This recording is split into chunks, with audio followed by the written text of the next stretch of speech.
तो जैसा कि पिछले एपिसोड में हमने देखा था, जो लाल क्रिम्सन जनरल था, फिलहाल उसका फोकस एओबाई पर जाता है, क्योंकि इस समय ये जो ग्रुप था रेजोनेंस मास्टर स्टेज का, उसमें सबसे स्ट्रॉन्गेस्ट यही बंदा था। अब आगे रसेट रॉक सिटी में अगर कोई ऊपर से न देखे अगर इस बैटल को, ये जो बैटल चारों तरफ चल रहे थे, खतरनाक दिख रहे थे, क्योंकि फ्लक्चुएशंस को देखा जा सकता था, फील किया जा सकता था। और फिलहाल ना लालन हो गए, फर्स्ट प्रिंसेस, गोंग शेंजन और बाकी जो भी लोग थे हेवनली पर्ल पे, वो पूरा अपना बेस्ट दे रहे थे।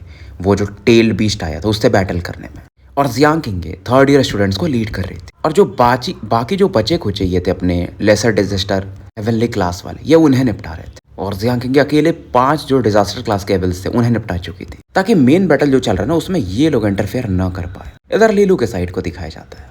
इनका जो ग्रुप था इसमें सबसे स्ट्रॉन्गेस्ट एओबाई थे, उसके बाद युआन बानशान, और ये बंदा भी एनलाइटन सेज कॉलेज का था, युआन बानशान। हालांकि जो फर्स्ट सेकंड ईयर का कंपटीशन हुआ था उसमें ये एओबाई से हार गया था। और फिलहाल एक और एरिया को ये लोग क्लीन कर चुके थे, क्लिनजिंग ड्यू वहां पर यूज कर चुके थे।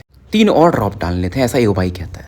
और फिलहाल ये लोग थोड़ा एक्साइटेड भी थे, क्योंकि अगर ये फॉर्मेशन कंप्लीट हो गया, क्योंकि 3 बूंद के बाद पूरा हो जाएगा जहां जहां इन्हें क्लिनजिंग ड्यू यूज करना है, तो इसकी वजह से इवन जो क्रिएटर हेवनली डिजास्टर क्लास का वो एविल है, यानी वो टेल बीस्ट, उससे भी थोड़ा सा अफेक्ट पड़ेगा। तो फिलहाल एओबाई आगे बढ़ता, उसके पीछे पीछे ये लोग इसे फॉलो करते। लीलू जो कि सबसे पीछे था वो भी अब क्या ही कर सकता था, तो तेज चलता है। और फिलहाल इनका ग्रुप एक और गली की तरफ बढ़ चुका था, पर जैसे इस गली में एंटर करते हैं ना, एक हवा का झोंका सबके चेहरे पर आता है। और इवन इनका रेजोनेंट पावर का डिफेंस भी हवा का झोंका गला दे रहा था। लीलू चिल्लाता है कि ध्यान रखो, लेकिन उसके बाद फर्क नहीं पड़ता, ये लोग आगे अपना बढ़ जाते हैं। वो हवा का झोंका वगैरह फिर दोबारा नहीं आता। और बाकी लोग पूछते हैं कि सीनियर एओबाई अब हमें क्या करना है। एओबाई ने एकदम स्टैचू की तरह खड़ा हो जाता, कुछ जवाब नहीं दे रहा था। लीलू थोड़ा सा टेंशन में होता कि ये एओबाई को क्या हो गया, चुपचाप क्यों खड़ा है मोम के पुतले के जैसा। अब जस्ट पीछे एओबाई के युआन बानशान थे, वो भी चौकन्ने हो जाते और अपना हाथ एओबाई के शोल्डर पर रखते कि ब्रदर एओबाई ठीक तो है।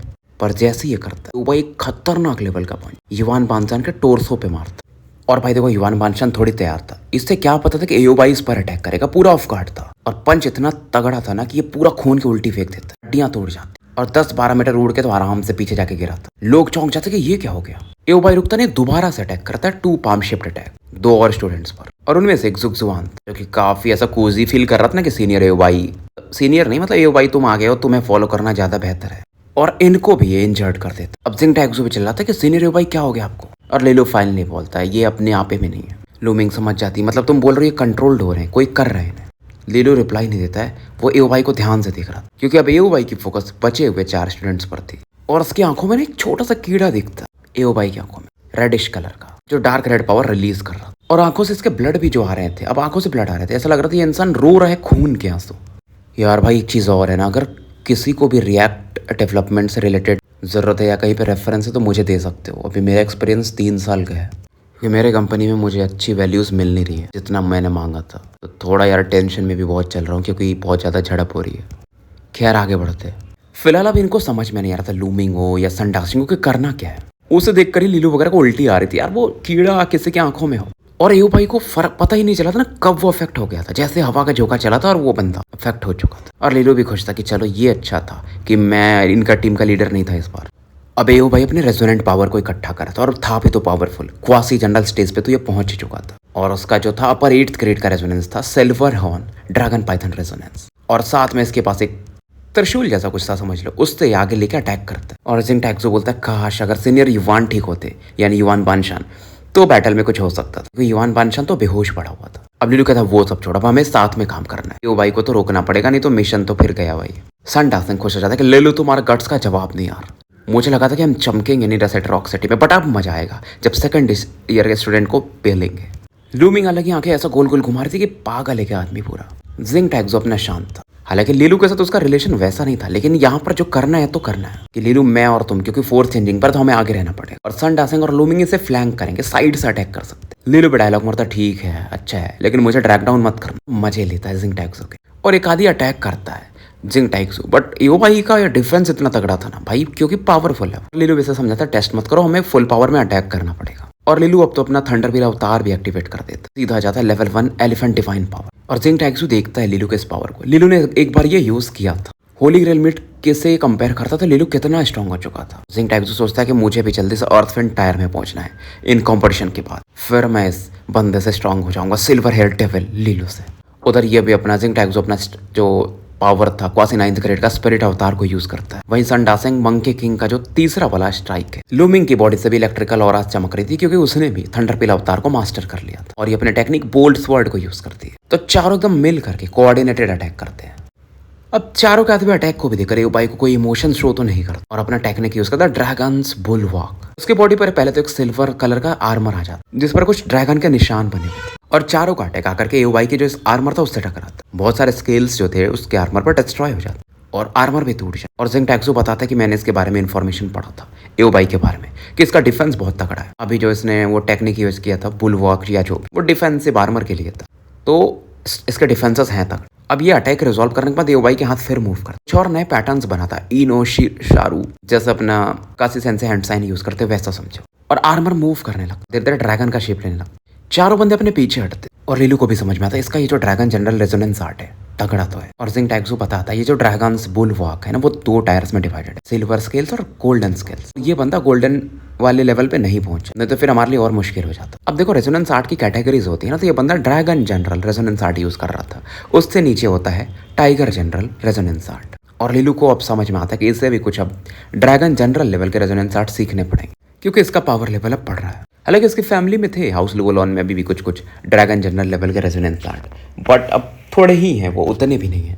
इन चारों में जिंग टाइक्सो के पास था एक ड्रैगन जनरल लेवल का रेजोनेंस आर्ट वो भी लो ग्रेड का। इधर लीलो अपना विचार करता है एओबाई दोबारा से अटैक करता और अपने ट्राइडेंट को लेकर। अब इसके आगे तो 2 ही बंदे थे लीलू और जिंग टाइक्सो क्योंकि आगे से वही बैटल कर रहे थे और इस अटैक के सामने दोनों खतरा फील करते। लीलू अपने एलिफेंट ब्लेड से काउंटर करता है और दूसरा बंदा अपने प्लेंटेन फैन से। और लगातार अटैक के दौरान अब इनके हाथ थोड़े सुन्न पड़ने लगे। लीलू का स्ट्रेंथ ज्यादा था थंडरपिल अवतार की वजह से तो फिर भी ये झेल पा रहा था बट जिंग टाइक्सो के हाथ एकदम कांप रहे थे। उधर ये अपना सन डासिंग अटैक करता है मंकी किंग का 3rd स्ट्राइक वो भी है strike the raises the heavens. एओबाई इस खतरे को फील करता है और उस तरफ शिफ्ट होता है और अपने ट्राइडेंट से इस पर अटैक करता है सन डासिंग और दोनों के अटैक टकराते हैं। इस दौरान सन डासिंग खून की थोड़ी उल्टी करता है हाथ भी इसका एकदम अलग ही झनझना रहे थे। अब एओबाई फोकस कर लेता पूरी तरह से सन डासिंग पर कि इसको निपटा ही देता पर जैसे अटैक करने जाता अचानक से एक बंदा या बंदी जो भी बोले एओबाई के पीछे प्रकट होता है लाइटनिंग चमक रही। एओबाई अचानक से मानो फ्रीज हो जाता है और एक इल्यूजन में ये फंस रहा था लेकिन एओबाई तुरंत अपने पावर को यूज करता बस स्पेस को हिला के रख देता और लूमिंग फिर वहां से गायब होकर के लीलू वगैरह के पास आ जाती है और फाइनली बताती है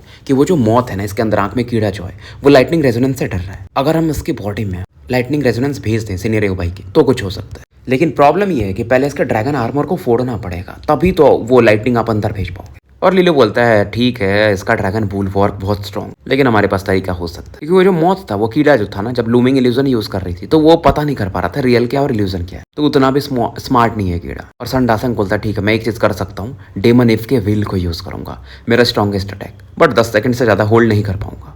और लीलू समझता है ये उसका ड्यू कार्ड है ना सन डासिंग का जो इसने कॉपी किया है जो कि शायद लीलू और जिंग टाइक्सो से भी स्ट्रॉन्ग कर रहा है। जिंग टाइक्सो बोलता है मेरे पास भी एक ड्रैगन जनरल लेवल का रेजोनेंस आर्ट ये वो टेक्निक बता रहा था अपना विंडेमन फ्राथ जो इसने लीलू के खिलाफ यूज किया था। जिंग टाइक्सो मजे लेके पूछता है लीलू अब तुम्हारे पास क्या। लीलू भी स्माइल करता कि देखो मुझे उसकी भी जरूरत नहीं पड़ी थी तुम्हें हराते समय अब सोचो मेरे पास वैसा आर्ट होता तो तुम क्या करते। और ये बोलता है लीलू ये बोलो ना कि तुम ड्रैगन जनरल लेवल का रेजोनेंस आर्ट को कल्टीवेट नहीं कर पा। लीलू मजा लेता है बोलता है अरे छोड़ो इन सब बातों अपने बेस्ट शॉट दो मैं इसका फाइनल डिफेंस तोड़ दूंगा। फिर जिंग टाइक्सो थोड़ा सा ना वो होता है कि यार कुछ तो है इसके पास और लेकिन फिलहाल बोलता नहीं। अब जो इल्यूजन था उसे तो वो बंदा तोड़ चुका था एओबाई इनका डिस्कशन भी खत्म हो जाता है ये अपनी तैयारी कर चुके थे और तीनों एक साथ आगे बढ़ते हैं। और अब एओबाई अपने किलर मूव के साथ ना सन डासिंग की तरफ चार्ज करता और सन डासिंग उसके पीछे में एक और बनने लगती है पूंछ जैसा कुछ उगने लगता आंखें भी इसकी लाल होने लगती है एक पुराने लंगूर की तरह एंशियंट टेप जो बोलते हैं हम ओरेंगुटान टाइप वैसा दिखने लगता। अगर क्या सीन है लिंगडोंग का ट्रांसफॉर्मेशन अगर देखा होगा ना वो भी एंशियंट टेप यूज करता तो सेम समझ लो वैसा ऊपर में 2 सिंग आ जाते हैं कुछ वैसा ही। और लीलू भी फील करता है कि सन डासिंग अगर इस फॉर्म में हो ना ट्रांसफॉर्म में लीलू को भी थोड़ा मुसीबत होगा इसे हराने में। और लीलू पूछता है जिंग टाइक्सो से कि तुमने इसे हरा कैसे दिया था। फिर जिंग टाइक्सो बताता है क्योंकि इसका ड्यू कार्ड कंप्लीट नहीं है जब ये इसे यूज करता है ना इसका दिमाग थोड़ा सा कम हो जाता है एकदम एप के जैसा हो जाता है रॉ पावर। लीलू समझ जाता है कि इसने चालाकी से बीट किया था और इस समय ब्रूट स्ट्रेंथ यूज कर रहा था कोई भी रेजोनेंस आर्ट नहीं बस सीधा डायरेक्ट हेड ऑन बैटल एओबाई से। और लीलू भी देखकर समझ रहा था कि क्या यार सही है। और सोचो सन डासिंग इसे पूरी तरह से मास्टर नहीं किया है फिर ऐसा है अगर मास्टर कर लेता तो क्या होता। और लगातार अटैक के दौरान फाइनली जो एओबाई था ना वो इसको पीछे फेंक देता सन डासिंग और सन डासिंग फिर भी थोड़ा संभाल रहा था धीरे धीरे पीछे जा रहा था थोड़ी ब्लड की वॉमिटिंग भी करता और सन डासिंग उसके चेस्ट पर भी अटैक करता और इससे भी पीछे खदेड़ देता है बीच में एक बार इवन ड्रैगन स्केल पर भी ना एक होल सा बना देता। और इसी समय जिंग टैक्सो अपना टेक्निक यूज करता है विंड डेमन व्राथ का। एक भाला बनाता है जैसे हवा का झोंका जिसमें प्योर एनर्जी थी विंड की, और आगे बढ़ा देता है। और जिंग टैक्सो फिर बोलता है अब लीलू तुम्हारे ऊपर है। लीलू भी गहरी सांस ले, एलिफेंट ब्लेड को हाथ में पकड़ा। जिंग टैक्सो से घूर रहा था, तुम फिर से वही टेक्निक यूज करने वाले हो, 1000 वाटरी नाइफ्स आर्ट। सच में तुम्हारे पास ड्रैगन जनरल लेवल का रेजोनेंस आर्ट है ही नहीं, मतलब कि अब क्या होगा, ऐसा ये सोचता है। और देखो यार, ये आर्ट तो तगड़ा था लेकिन टाइगर जनरल लेवल का था, और इन्हें फिलहाल लीलू को भी कम से कम ड्रैगन लेवल का चाहिए था। लीलू की फिजिकल बॉडी काफी एक्सपैंड हो जाती और जिंग टैक्सो की बातों को इग्नोर करता। और ये जो 1000 वाटरी नाइफ्स आर्ट था ना, लीलू ने इसे लगभग परफेक्शन की तरफ कल्टीवेट कर लिया था। हर एक चीज समझता था ये, वाटर में कैसे चेंजेस आ रहे हैं, जो भी कैसे वाटर को कंट्रोल करना है, 1000 भागों में डिवाइड करना है। और रेजोनेंस आर्ट की जो समझ थी ना लीलू की, मतलब देखो यार, रेजोनेंस आर्ट मतलब क्या, कोई भी टेक्निक है, पानी को कैसे यूज करना, अलग अलग तरीके से आप यूज कर सकते हैं। वैसे था कि पानी को आप तलवार में बदल सकते हो, 1000 पानी की एक बूंद को। जियांग किंग के भी इस चीज को एक्नॉलेज करती थी कि लीलू का तोड़ नहीं है कोई रेजोनेंस आर्ट में।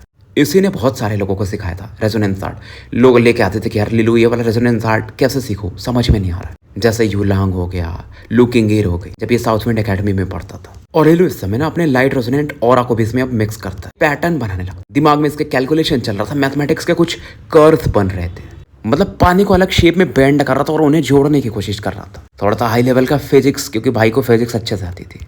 पानी को पानी से सप्रेस कर रहा था। जिंग टैक्सो जब देखता ना स्पेस में जो ऑरा बन रही थी वाटर की, वो हैरान हो जाता, क्या इसे हम 1000 वाटरी नाइफ्स आर्ट ही कहेंगे आप? और लीलू बोलता है स्माइल करके जिंग टैक्सो की तरफ कि हाँ, मेरे पास ड्रैगन जनरल रेजोनेंस आर्ट अभी तक तो नहीं है, लेकिन तुम्हें क्या लगता है ये जो मैंने अभी इस वाटर को मॉडिफाई कर दिया है, अब इसका क्या लेवल हो, क्या ये टाइगर लेवल का नहीं होगा? जिंग टैक्सो हैरान था कि लीलू पागल है क्या, ये एक आर्ट को खुद मैनिपुलेट कर पा रहा है, वो भी रेजोनेंस मास्टर स्टेज पे। नॉर्मली क्या होता है, लोग अपना अपना टेक्निक तब डेवलप करते हैं जो बहुत ऊपर लेवल पे पहुंच जाते हैं, ड्यूक लेवल मिनिमम या फिर किंग लेवल। लीलू फाइनली बोलता कि सीनियर रही हो भाई, अब मेरे नए क्रिएशन को आप टेस्ट करो। और लीलू इसे नाम देता 1000 वाटरी नाइफ्स व्हील। तभी जो पानी के बूंदे थे ना 1000, इन्हें पूरा ये जोड़ देता, एक चक्का बना लेता, पहिया बना लेता।